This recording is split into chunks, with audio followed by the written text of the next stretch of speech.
Welcome to lunch hour. This is Satish. అమెరికాలో చదువుకునేందుకు వెళ్లిన భారతీయ విద్యార్థుల ఆశలను ట్రంప్ సర్కార్ చిదిమేస్తోంది. చిన్న చిన్న తప్పులకే వీసాలు రద్దు చేస్తోంది. తక్షణం దేశం విడిచిపోవాల్సిందిగా హెచ్చరిస్తోంది. ట్రంప్ సర్కార్ తీవ్ర చర్యలతో చదువు మధ్యలో ఉన్న విద్యార్థుల పరిస్థితి ఏంటి? యూనివర్సిటీలకు బాధ్యత ఉండదా? విద్యార్థులు తల్లిదండ్రుల ముందున్న ఆప్షన్స్ ఏంటి? ట్రంప్ నిర్ణయాలు భారతీయ విద్యార్థుల వెతలపై ఇవాల్టి లంచ్ అవర్ డిబేట్లో మనం మాట్లాడబోతున్నాం. చర్చలో పాల్గొంటున్నారు సంతోష్ ఆర్ సోమిరెడ్డి గారు, esquire, founding partner of Somireddy law group. మరి కాసేపట్లో విదేశీ రంగ నిపుణులు రమేష్ కన్నిగంటి గారు డిబేట్లో జాయిన్ కాబోతున్నారు. సంతోష్ గారు, good afternoon sir. Good afternoon అండి. సంతోష్ గారు, మనం చూస్తున్నాం ఈరోజు వార్తలు ప్రధానంగా తల్లిదండ్రుల్లో విద్యార్థుల్లో కొంత భయాందోళనకు కారణమవుతోంది. అంటే అకారణంగా చిన్న చిన్న తప్పులకి చిన్న చిన్న కారణాలతో వీసాలను రద్దు చేస్తున్న పరిస్థితి. ఎందుకంటే చాలామంది విద్యార్థులు చదువు మధ్యలో ఉంది, వాళ్ళని వీసాలు రద్దు చేస్తే యూనివర్సిటీలు కూడా సరైన ఎష్యూరెన్స్ ఇవ్వలేకపోతున్నాయన్న కొన్ని వార్తలు అయితే మనం వింటున్నాం, చూస్తున్నాం. దీంట్లో వాస్తవం ఎంత? దీని నుంచి బయటపడడం ఎలా?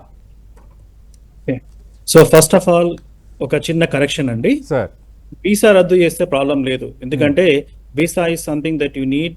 మీరు ట్రావెల్ చేయడానికి మాత్రమే వీసా కావాలి సార్. ప్రాబ్లం వీసా రద్దు కాదు. ఇక్కడ ప్రాబ్లం ఏంటంటే వాళ్ళ సర్వీస్ టర్మినేట్ చేస్తున్నారు. సర్వీస్ ఏంటి అంటే I-94 basically that will allow them to stay in the country. Okay.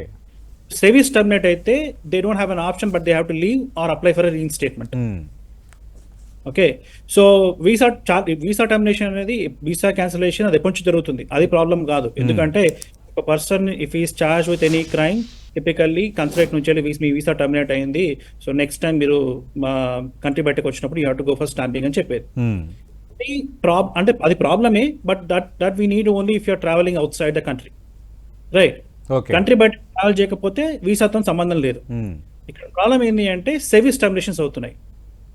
Last 5 days నుంచి వెళ్ళి వీ హ్యావ్ అట్లీస్ట్ మనకే వచ్చినాయి ఆల్మోస్ట్ 1000 కేసెస్ వరకు వచ్చినాయి. ఓకే, నా ఎక్స్పెక్టేషన్ ఏంటంటే every at least 1 out of 15 students got affected. Okay, minimum if not 1 out of 10. Okay, that is the huge number, అంటే that will be in thousands. Okay, so ఇక్కడ తప్పేం చేస్తున్నారంటే anyone who is being fingerprinted for any or arrested. So for example, by mistake ఎవరన్నా మీ మీద తప్పు allegation పెట్టినప్పుడు caps వచ్చి arrest చేస్తారు, రైట్? ఇమీడియట్లీ వాళ్ళని వదిలిపెట్టేస్తారు, వీళ్ళ తప్పు కేసు అని చెప్పేసి వదిలిపెట్టేసారు అనుకోండి, వాళ్ళు కూడా ఎఫెక్ట్ అయ్యారు. Okay, okay, so it don't matter whether they were charged with a crime or whether convicted or the conviction was dismissed. Okay, case dismiss అయినా కానీ they were affected with this one. ఒకసారి finger print అయిన వాళ్ళందరినీ, లేదా finger print కానీ arrest అయిన వాళ్ళందరినీ వాళ్ళ సర్వీస్ టర్మినేట్ చేసేసారు. సో వాళ్ళకి ఇప్పుడున్న ఆప్షన్స్ ఏంటి అంటే రెండు. ఒకటి ఏంటి అంటే they can leave the country, okay, which may not be a good option for lot of individuals, especially loan తీసుకొని వాళ్ళందరూ వస్తారు కాబట్టి they may not do that, right? అది కూడా they have to leave within 15 days. ఒకవేళ వెళ్ళలేకపోతే then I recommend applying for reinstatement. Okay sir. Okay, F R reinstatement apply చేసుకుంటే they can stay in the country but they cannot work or they cannot study. Okay, problem ఎక్కడ వస్తుంది అంటే చాలా మటుకు universities reinstatement I-20 కూడా ఇవ్వట్లేదు. Reinstatement file చేయాలంటే compulsory reinstatement I-20 కావాలి. ఓకే, సో ఇప్పుడు ఎస్పెషల్లీ ఒకవేళ గ్రాడ్యుయేట్ అయిపోయారు అనుకోండి, గ్రాడ్యుయేట్ అయిపోయిన వాళ్ళకి ఓపీటీ, సిపిటీ, ఓపీటీలో ఉంటారు. వాళ్ళు ఏంటంటే they already graduated from school, right? So వాళ్ళకి రీఇన్స్టేట్మెంట్ I-20 రావడం చాలా కష్టం. సో వాళ్ళు అప్పుడు ఏంటంటే they have to probably choose another university or figure out some other way.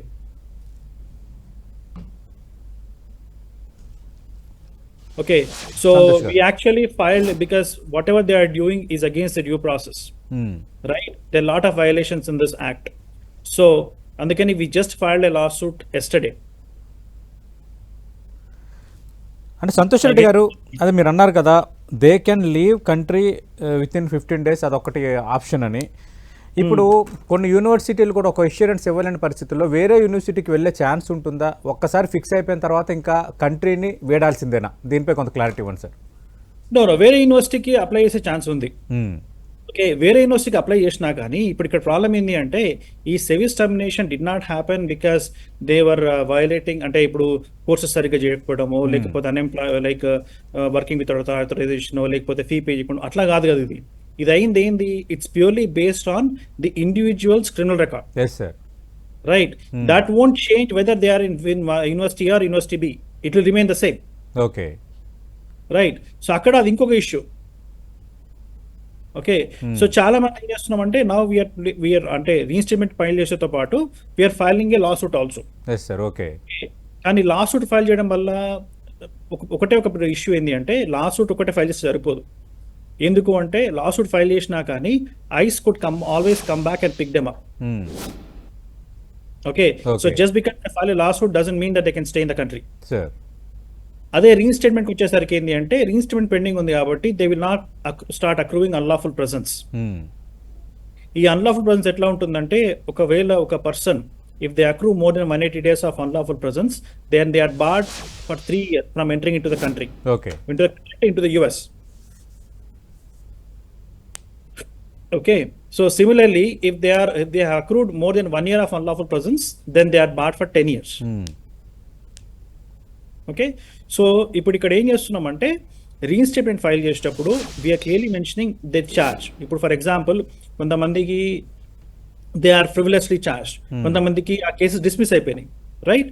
So we're writing it to the government saying that hey ఈ candidate he is not inadmissible, అంటే ఒకవేళ లోపలికి వచ్చేటప్పుడైనా కానీ he could have entered without any issues ఈ claim. So they should not be put in to this deportation proceedings.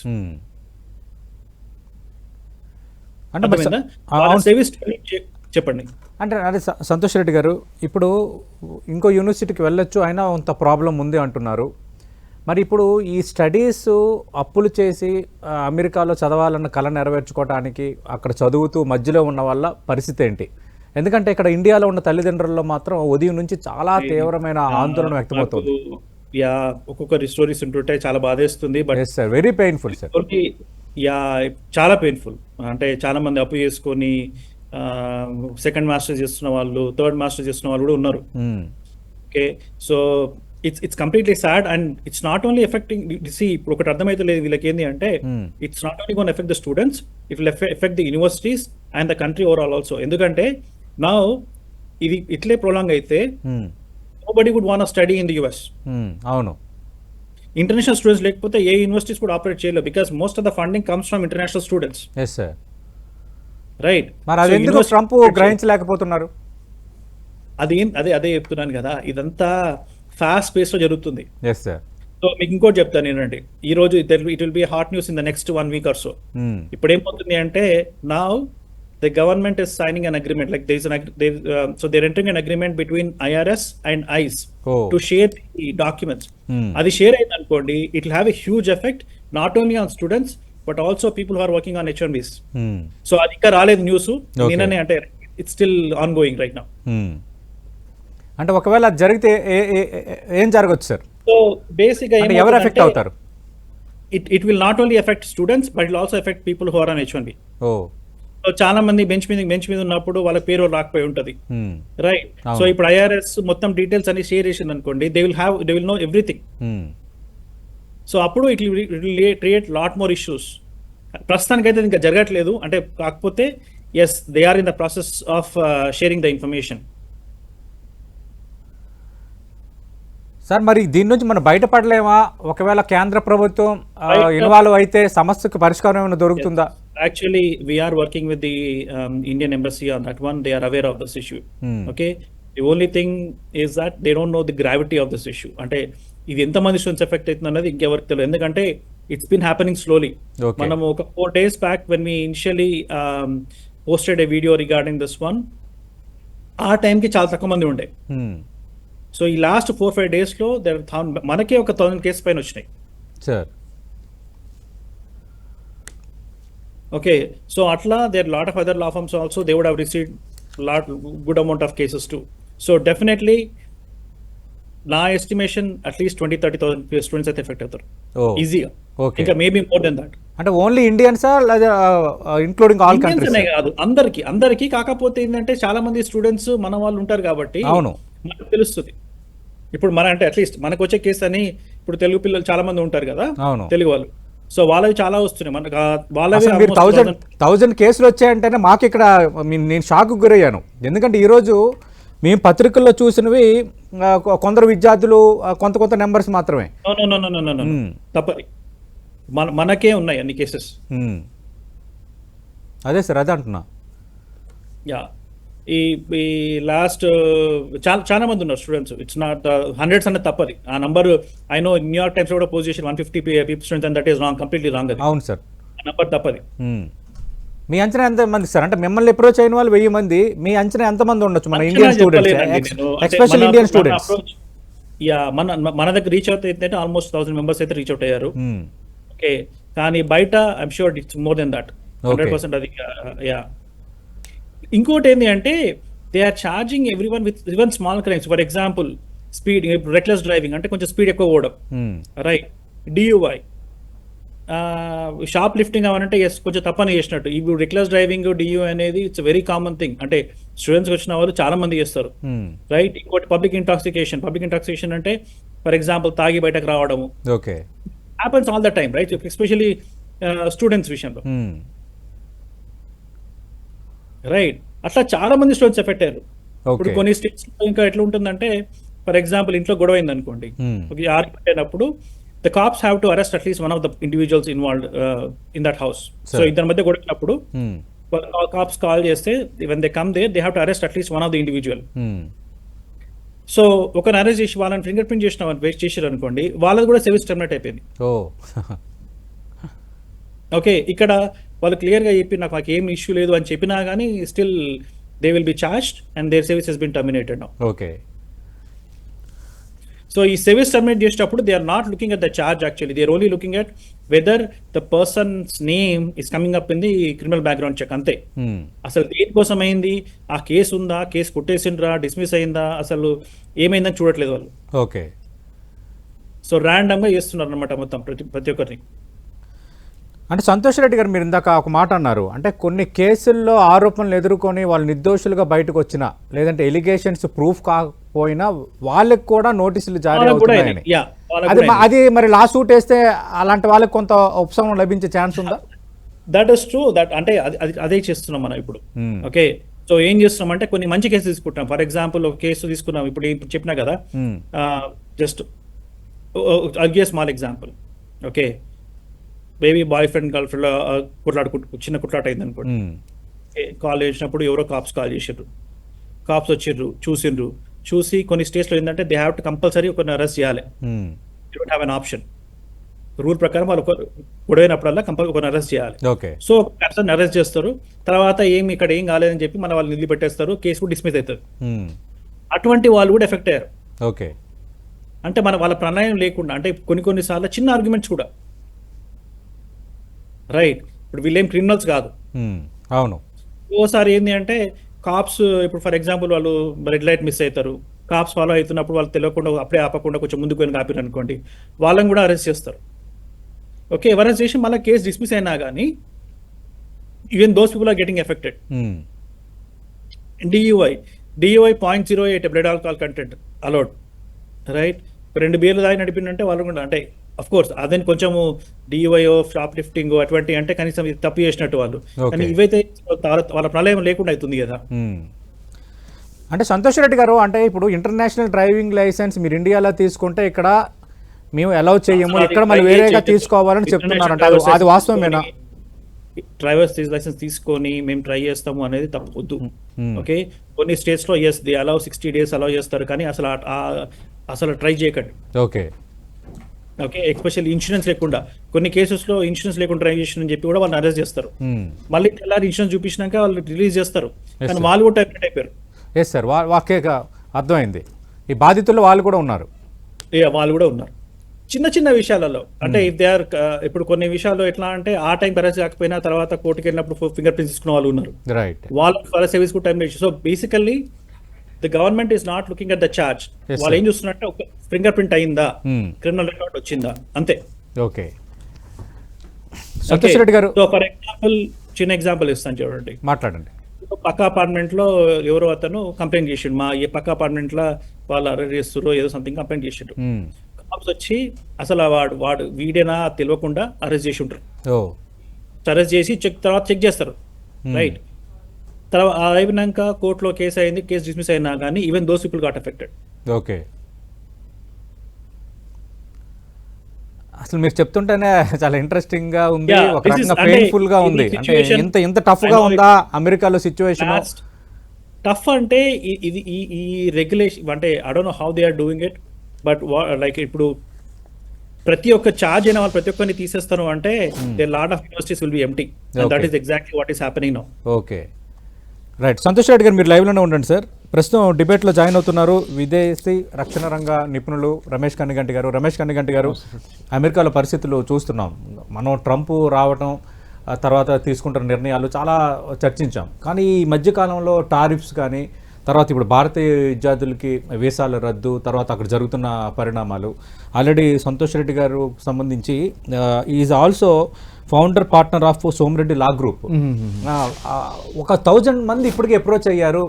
100 150 కాదు, వస్తున్న వార్తలు కరెక్ట్ కాదు. అక్కడ నెంబర్ చాలా ఎక్కువగా ఉందని చెప్తున్నారు. ఎందుకంటే తల్లిదండ్రుల ఆందోళన ఉంది, అప్పులు చేసి అక్కడ చదువుకుంటున్న వాళ్ళు ఉన్నారు, విద్యార్థుల్లో ఆందోళన ఉంది. మరి దీన్ని నుంచి బయటపడలేమా? లాయర్ గారి పేరు ఏంటండి? సంతోష్ రెడ్డి గారు. సంతోష్ రెడ్డి గారు నమస్తే అండి.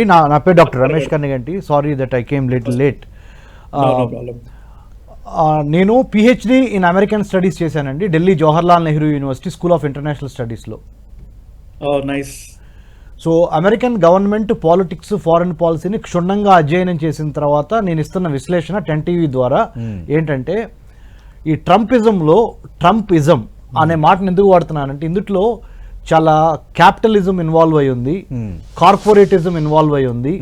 వీటన్నిటితో పాటుగా ముఖ్యంగా జుడాయిజము, హిందూయిజము, ఇస్లాము, రకరకాల religions of the world, Sikhism, ఇవన్నీ ద ఇంటర్ప్లే క్యాంపసెస్లో ముఖ్యంగా స్టాన్ఫోర్డ్ దగ్గర నుంచి, మన కొలంబియా దగ్గర నుంచి, ఏల్ దగ్గర నుంచి, టాప్ ఐవీ లీగ్ హార్వర్డ్ దగ్గర నుంచి top ivy league universities in United States of అమెరికాలో ఏం జరుగుతుందంటే, డిజిటలైజేషన్ యుగంలో liberalization, privatization, globalization, googlization, digitalization, Chinaization and Americanization కి ఇప్పుడు ఈ 2 పోలార్స్ కొట్టుకుంటున్నాయి.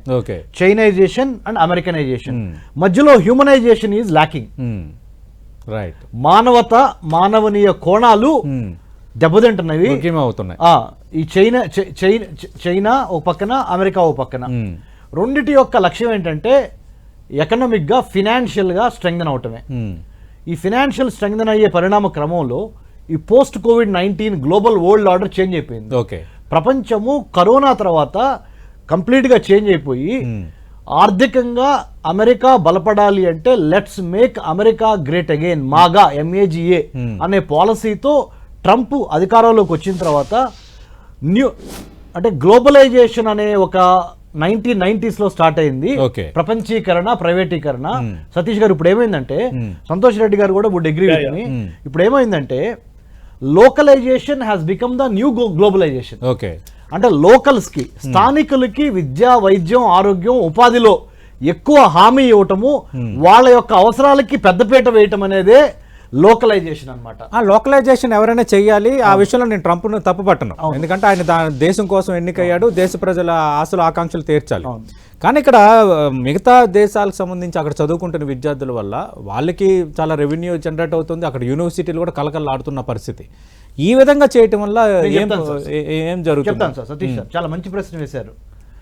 అమెరికాకి భారతదేశంతో పాటు ప్రపంచంలో ఉన్న మిగతా 196 దేశాలు, అంటే మొత్తం 197 దేశాలు ఉంటే ఒకటి అమెరికా అయితే, మిగతా 196 దేశాల నుంచి స్టూడెంట్స్ అమెరికా వెళ్ళి ఎందుకు చదువుకోవాలనుకుంటున్నారు?